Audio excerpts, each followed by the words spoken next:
जब कोई बेजान चीज या पराये जीव इंसानों की नकल करने की कोशिश करे, ये सेंटेंस सिर्फ सोच के मेरे रोंगटे खड़े हो जाते हैं। वो स्टेयरकेस की परछाई में खड़ी चीज जब एक औरत की नकल करने की कोशिश करती है, फिर भी हमें एहसास रहता है कि कुछ तो अजीब है, और उस चीज का इसी पतली सी बाउंड्री को ना समझ पाना हमारे लिए इतना खौफनाक होता है। इंसानों का सबसे बड़ा डर इंसान है, इसलिए हर डरावनी मूवीज के मॉन्स्टर्स इंसानों के रूप के ही इर्द गिर्द रहने की कोशिश करते हैं। हमारी नकल करते जीवों को तो हम तुरंत आइडेंटिफाई कर लेते हैं, लेकिन अगर हमसे ही तुम हमारे असली नेचर के बारे में पूछोगे तो इतनी मोटी किताबें लिख जाएंगी जिनको पढ़ने के बाद भी हम कंफ्यूज ही रहते हैं। और पैरासाइट इसी ह्यूमन नेचर की वो पतली सी बाउंड्री को एक्सप्लोर करता है। जिन्हें प्रीमाइस नहीं मालूम है, तो एक दिन अंतरिक्ष से एलियन पैरासाइट्स धरती पे बरस गए। उनका मकसद, जिस भी जीव पे गिर जाओ तुरंत उसके भेजे में घुल के उसे म्यूटेट कर दो, और कांग्रेचुलेशंस, उस जीव की बॉडी अब तुम्हारी। अब इन पैरासाइट्स के पास कोई चॉइस नहीं है, जिस जीव पे गिरेंगे उन्हीं के साथ ही खेल सकते हैं। जिनके भाग्य खुल गए उन्हें तंदुरुस्त इंसानी भेजा मिल जाएगा, जिनके नक्षत्र में राहु डोल रहा होगा उन्हें आवारा कुत्तों से ही काम चलाना पड़ेगा, और जिनकी किस्मत की लकीर आधे में कटी होगी उन्हें किसी कारणवश भेजे की जगह इंसान के दूसरे अंग में निवास करना पड़ेगा। हमारे मेन कैरेक्टर शिनिची पे गिरे पैरासाइट की भी यही स्थिति है। बेचारे को केवल 4 आर्म मिला। अब जैसा कि हम सब जानते हैं, दाहिने फोरआर्म में ही दाहिनी मुट्ठी होती है, काफी जरूरी अंग है हमारे बदन का, और वो पैरासाइट अपने हिस्से का काम करने से भी नहीं कतरता है, या कतरती है, या कतरते हैं। अब जहाँ किसी पराये दाहिने हाथ की बात हो रही है, तो मैं यहाँ पैरासाइट का जेंडर फीमेल ही चाहूंगा। और जैसा कि शो देख के हमें शिनिची की भी टेंडेंसी मालूम है, तो आगे से मैं वीडियो में इस पैरासाइट को फीमेल की तरह ट्रीट करूंगा। इससे मुझे अपने लिखे गद्दे को पढ़ने में आसानी होगी। अब जरा एक बार इस पूरे पैरासाइट द्वारा धरती पे गिर के अपने होस्ट से घुलने के फिनोमिना को अपने दिमाग में इमेजिन करो। तुम्हें ये इंसानों के किसी और जरूरी प्रोसेस की तरह नहीं लग रहा है, जैसे किसी सेलेस्टियल एलियन बीइंग ने अपने बीजे अर्थ में छोड़ दिए और अब वो इन बीजों की किस्मत में है कि आगे जाके कोई हेल्दी क्रिएचर बन जाए। इन पैरासाइट्स का कलर और शेप भी काफी हद तक हमारे बीजों के स्ट्रक्चर से मेल खाता है। इस पूरे पैराग्राफ की बात करने से ज्यादा इसे सभ्य बनाना कठिन था। पूरे शो की स्टोरी टेलिंग स्ट्रक्चर की एक्सरे करके उसके कंकाल पे अपनी नजरें फेरेंगे तो शिनिची और उसके दाहिने हाथ वाली पैरासाइट, जिसका नाम ये मिगी रखते हैं, क्यों ये नाम रखा है तो गूगल में इस शब्द को ट्रांसलेट करके खुद फिगर आउट कर लो। ये दोनों शहर में घूमते बाकी पैरासाइट्स को लोकेट और उनके बिहेवियर का सेंस बनाने की कोशिश करते हैं। इसी बीच को इनके प्रति हॉस्टाइल हो जाता है, तो फास्ट पेस्ड एक्शन के मजे भी मिलेंगे। खून खच्चड़, आंतें कटना और ऐसे पैरासिटिक ऑर्गेनिजम्स का फेवरेट, अपने चेहरे को छिलके की तरह खोल देना। रेजिडेंट इविल के फैंस तो इस फेस फ्लैशिंग के आदी हो चुके होंगे। शुरुआत में तो ये पैरासाइट्स बिना पक्षपात के आदमखोरी जारी रखते हैं, लेकिन इंसानी भेजे की समझदारी मिली हुई है इन्हें। धीमे धीमे इन्हें एहसास होने लगता है कि ऐसे सड़ेआम बेझिझक भोजन करेंगे तो इंसानों को इनकी प्रजाति खत्म करने में समय नहीं लगेगा। तो ये अब इंसानों के बीच घुलने की कोशिश करने लगते हैं। अब इंसानों के अंदर उच्च कोटि का भय बैठ चुका है। ये पैरासाइट्स किसी भी रूप में इनके करीब हो सकते हैं, और इस चीज को फिगर आउट करने के लिए इन लोग कुछ मेजर्स ढूंढते हैं जो इनके हिसाब से इंसानों का वो नुआंस है जो ये पैरासाइट्स कभी नहीं समझ सकते। और दूसरी तरफ वो पैरासाइट्स भी ह्यूमन बिहेवियर को समझ के उस फाइन लाइन पे एक्ट करने की कोशिश करने लगते हैं। और इस तरह हमें इतने खूबसूरत सवाल का एक्सप्लोरेशन मिलता है कि क्या चीज एक इंसान को इंसान बनाती है, और पूरा शो तुम्हें बार बार इसी सवाल को सोचने पे मजबूर कर देगा। पैरासाइट द मैक्सिम की खास बात है कि ऐसे फिलोसॉफिकल डायलेमा के साथ फन में भी कोई कमी नहीं रखता है। हर सेटअप की गई सिचुएशन काफी तगड़े स्तर पे एस्केलेट होकर आखिर में सेटिस्फाइंग सा कंक्लूजन देती है, और इस मामले में पैरासाइट तुम्हारे समय की भी इज्जत करता है। ये 24 एपिसोड्स में स्टोरी की पेसिंग इतनी कॉम्पैक्ट है कि मैं एक भी सीन को नहीं हटाना चाहता। हर प्लॉट थ्रेड्स अपने में भी इंटरेस्टिंग होते हैं और बड़े ओवरआर्चिंग प्लॉट को ढेर सारे लेयर्स की डेप्थ भी देते जाते हैं। और ये सारी चीजें बढ़िया है, ऑब्जेक्टिवली बढ़िया है, लेकिन मेरे लिए हर स्टोरी के सबसे जरूरी एस्पेक्ट्स कैरेक्टर्स होते हैं, और इस डिपार्टमेंट में भी पैरासाइट उम्दा स्तर पे है। तो आगे की बची वीडियो में मैं इन्हीं कैरेक्टर्स पे फोकस करके पूरे स्टोरी के थीम्स और इंटरेस्टिंग सिनारियोस पे डीप डाइव करने जा रहा। कोशिश करूंगा कि कुछ ना छोड़ूं। एक बार अपने स्क्रीन पे टच करके बची वीडियो की लेंथ देख के भी तुम्हें अंदाजा हो जाएगा। तो मस्त अपनी ढोई को स्थिर रख के कंफर्टेबली एक जगह बैठ जाओ, पकोड़े मंगोड़िया चटनी मंगाओ, और हम लोग बात करना चालू करते हैं पैरासाइट द मैक्सिम की।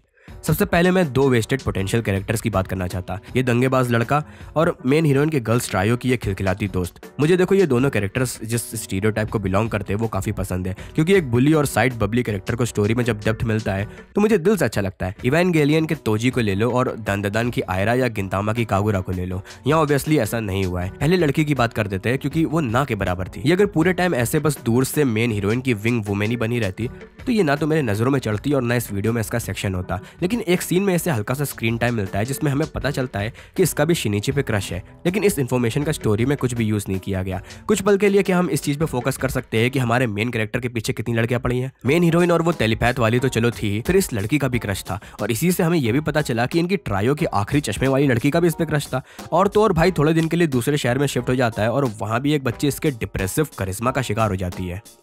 एनिमे देख रहे हैं हम लोग। अब देखो वो दूसरे शहर वाली बच्ची, ये चश्मे वाली और इस टेलीपैथ वाले के क्रश का लॉजिकल सेंस बनता है, क्योंकि पहले दो के क्रश के डेवलप होने वाले समय शिनिची पूरा ट्रांसफॉर्म हो चुका था और ऐसे हैंडसम चेहरे को देख के एक टीनेज लड़की पगलाएगी। फिर टेलीपैथ वाली ने अपने पैरासाइट के सेंस करने की एबिलिटी को ही कुंडली का मिलन मान लिया था। तो अगर शिनिची कभी ट्रांसफॉर्म ना होता तो ये तीनों रूल आउट हो जाते, लेकिन मेन हीरोइन और ये बबली लड़की दोनों नॉर्मल नर्डी शिनिची पे क्रश रखते थे, इसलिए मुझे ये लड़की वेस्टेड पोटेंशियल लगी। अब आते हैं हमारे बुली गाय पे। क्या कोई बता सकता है मुझे इस बंदे का इस स्टोरी में सिर्फ मार खाने के अलावा कुछ और काम था?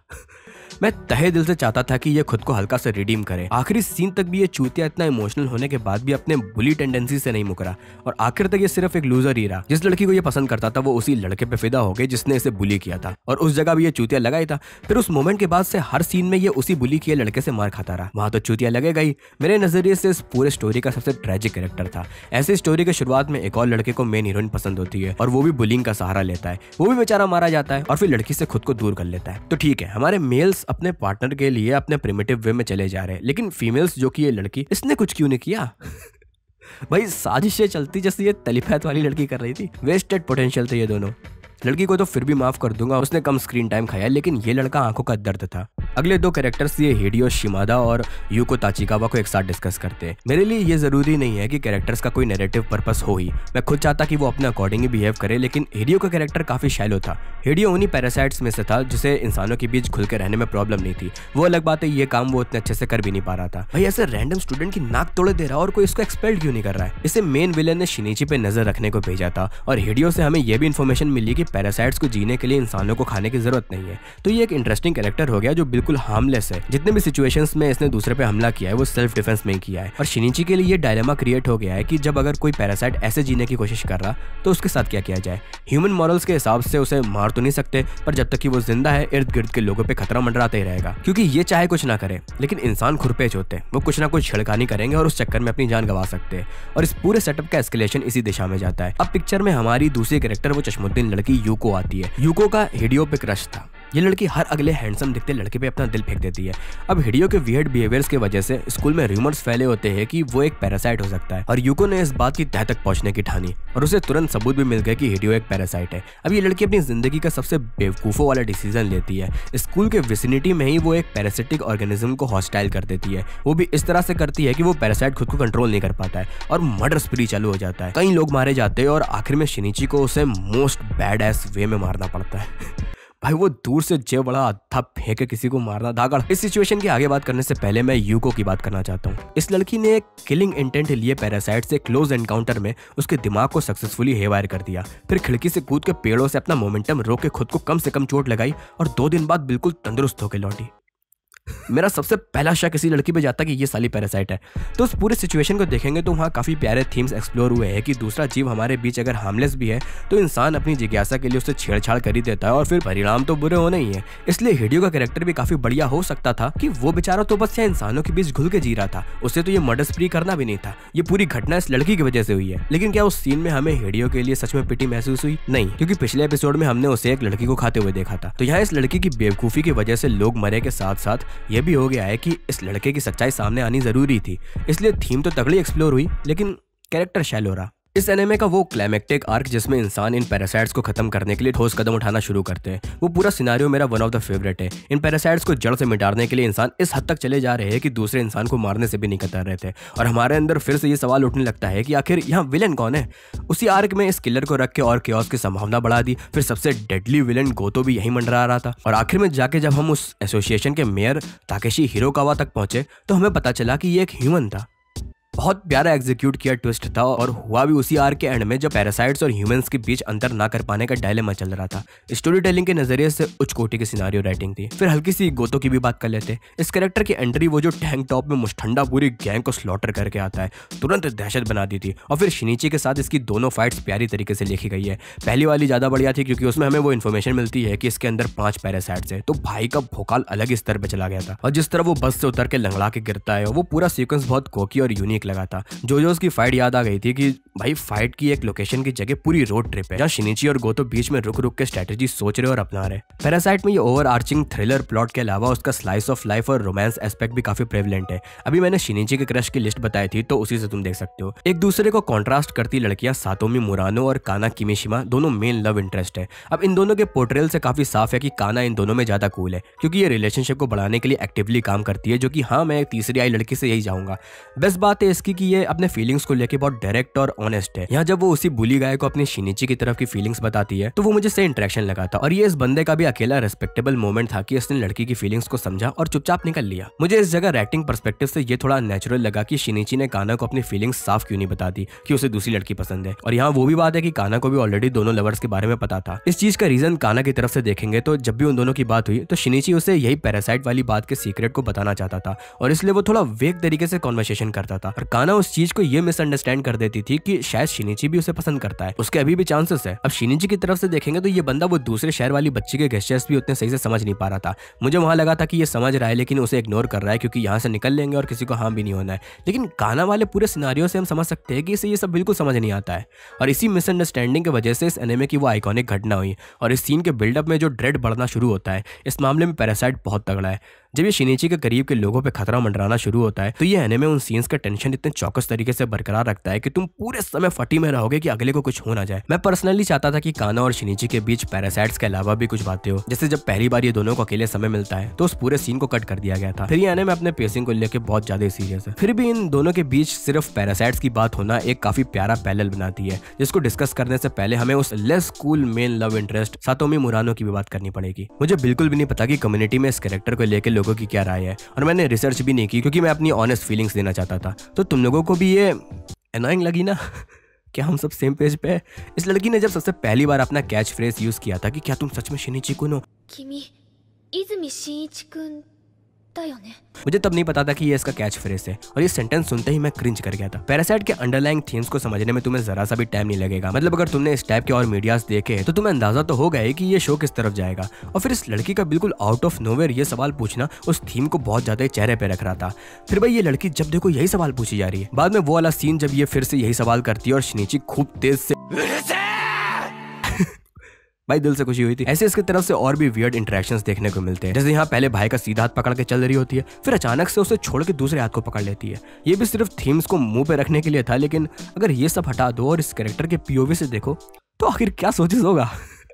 शायद उसे लगा कि इस हाथ ने उसका बूब ग्रैब किया था तो वो सब्बे वाले हाथ यानी कि उल्टे हाथ को पकड़ना चाहती थी, लेकिन उसे क्या पता उल्टे हाथ से वो कुछ और ही करता था। अब इन दोनों के अकेले बिताए समय को बढ़िया तरीके से फ्लैश्ड आउट किया गया है। इनके नॉर्मल डेट से लेके काफी इमोशनल मोमेंट्स के इंटरेक्शन तक सबको आराम से टाइम दिया गया है, जो कि काना वाले इंटरेक्शंस में मिसिंग था, जिसको सरफेस लेवल पे हम कह सकते हैं कि भाई ये मेन लव इंटरेस्ट है, ऑब्वियसली इससे ज्यादा स्क्रीन टाइम मिलेगा। लेकिन फिर मैंने सोचा काना के साथ सिर्फ पैरासाइट्स की बात होती थी और मुरानो के साथ सिर्फ शिनिची की, मतलब शिनिची के ह्यूमन सेल्फ की। जैसे एक में बिल्ली को बचाता है फिर दूसरे में कुत्ते को, जो कि ऑब्वियसली क्लीशे है लेकिन ये सब माफ कर देने वाली चीज है। मेन पॉइंट ये है कि जैसे शिनिची कुछ वैसी हरकत कर देता है जो उसके पैरासिटिक सेल्फ की तरफ इंक्लाइंड हो रहा है, उतने समय के लिए मुरानो उससे दूर हो जाती थी और जैसे ही मुरानो सामने आती थी तो शिनिची का पैरासिटिक सेल्फ तुरंत ह्यूमन सेल्फ की तरफ आ जाता था, जो वही स्कूल में मुरानो को देखते ही वो विलेन को खत्म करने से ज्यादा सबको बचाने की सोचने लगता है। और उस समय मुरानो को इतनी कस के जकड़ के बिल्डिंग से बाहर लेके आना ये तो दर्शा ही रहा है कि भाई की गर्लफ्रेंड है, उसे तो बचाएगा ही, साथ में ये भी दर्शा रहा है कि मुरानो के रूप में वो अपनी ह्यूमैनिटी को पूरी ताकत से ग्रैब करे रहने की कोशिश कर रहा है।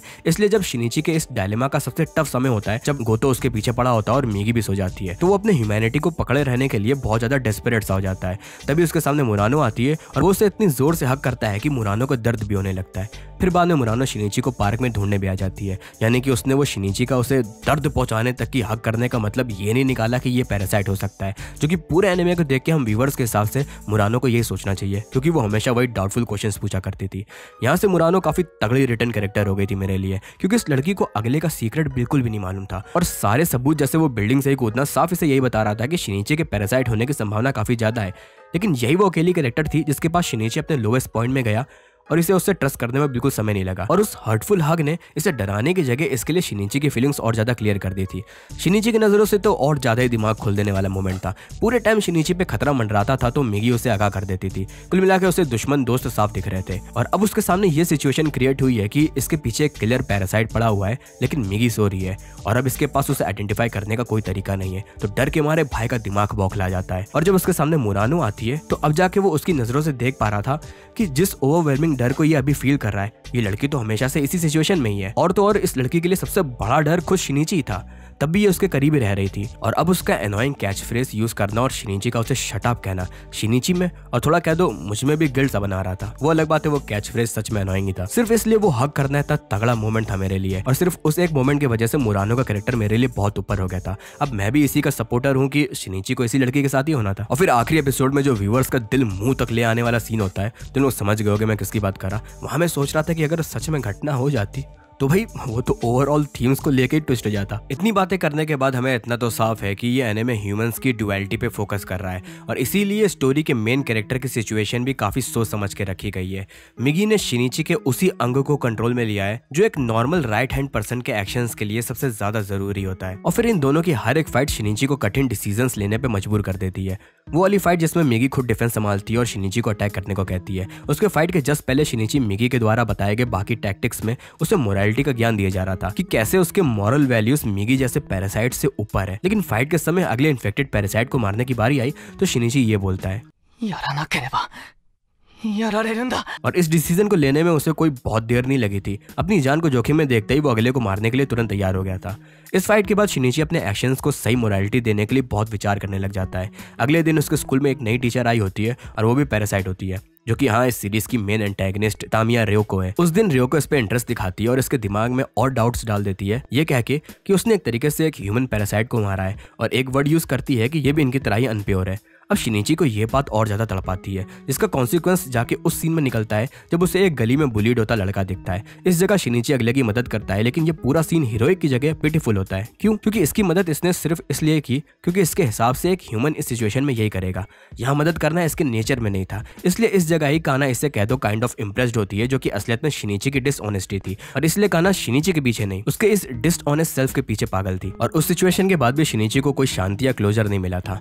उसके बाद इसकी जिंदगी में चीजें एस्केलेट होती गई और फिर ये ऐसे सिचुएशन में खड़ा था कि इन पैरासाइट्स को मारना उसके लिए मॉरल डायलेमा से बदल के पर्सनल वेंडेटा हो जाता है और हर एक फाइट के बाद वो और ज्यादा एम्प्टी फील करता जाता है। दूसरी तरफ मिगी इसके अपोजिट जा रही होती है। जब से वो शिनिची के दिल से जुड़ जाती है तब से वो भी इन सिचुएशंस में शिनिची की फीलिंग्स को डायरेक्टली फील कर रही होती है, चाहे उसे नहीं समझ आ रहा होता है कि उसका मतलब क्या निकाले। लेकिन धीमे धीमे उसे एहसास होने लगता है कि क्यों शिनिची के लिए ये डिसीजंस लेना इतना टफ है। और फिर जो शिनिची और उसका वो मुंह में पैरासाइट से इन्फेक्टेड वाला दोस्त इस डिटेक्टिव को पकड़ते हैं तो उस जगह मिगी के डायलॉग्स इतने तगड़े होते हैं कि जिसमें तुम्हें फील होगा कि ये ह्यूमन मॉरल वैल्यूज को समझने लगी और फिर अगले के हिपोक्रेसी को मुंह पे मॉक कर रही है। धीमे धीमे वो अपने स्पेशीज को मारने पे भी क्वेश्चन करने लगती है और आखिर में शिनिची को बचाने के लिए वो खुद सैक्रिफाइस होने के लिए भी तैयार हो जाती है। Too good.